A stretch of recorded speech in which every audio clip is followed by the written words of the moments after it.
So you've been looking to buy a home and you've just decided that the real estate market is way out of sight, way too high, and it's not even close. You can't afford a home, you can't afford the payment, and you're about to give up. Don't give up quite yet. For starters, I'm gonna give you 5 reasons why you should look a little bit longer. And let me give you a quick piece of advice first. If you're looking at online loan calculators, they're often way too conservative. So if you're feeling like you can make the payment, but the online calculator is telling you that it's not even close, that you can't afford this home, don't trust the online calculator. Call someone who has lots of experience and who has connected with lots of lenders like myself. And I will help you decide if that's actually the case, if you really are looking beyond your ability to afford a loan, right, to get an underwriting approval. But let's assume that things really are too high and that home prices are too high for you right now in your area.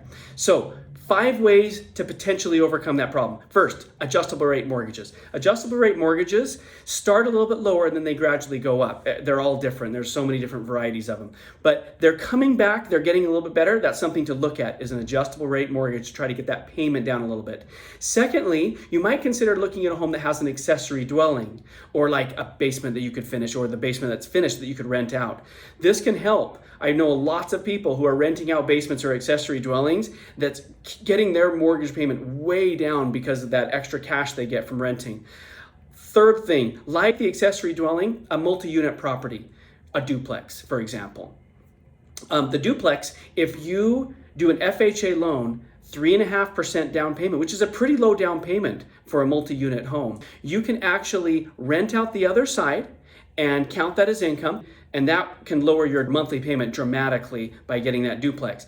Another way you can lower the monthly cost of these higher real estate prices is to combine households. This may not happen as much, but I see it enough. So you have a family here, a household here, and a household here, and you combine households, you combine your income, your debts, and everything. Maybe you split the payment in half, or in some sort of 60-40 or some kind of variation.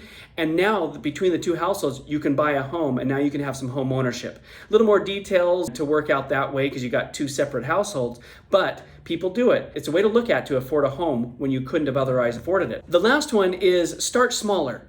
And this may be self-evident, but you might be looking at a single family home, and maybe your first home, since homes have gone out of sight, is maybe a townhome or a condo. And that may not be your end goal, but it may get you in the game. And when you're in the game, your real estate starts accruing value, or you might start getting equity. And that might put you in a position where the next time around you get an income boost, a different job or whatever, and you are able to afford the homes because you're already in the game and your home is going up with all the other homes. So hopefully this has been helpful. Please give me a call. I would love to chat with you about any of these scenarios and any of these ideas of how to afford a home when you're feeling like you may not be able to. Thanks.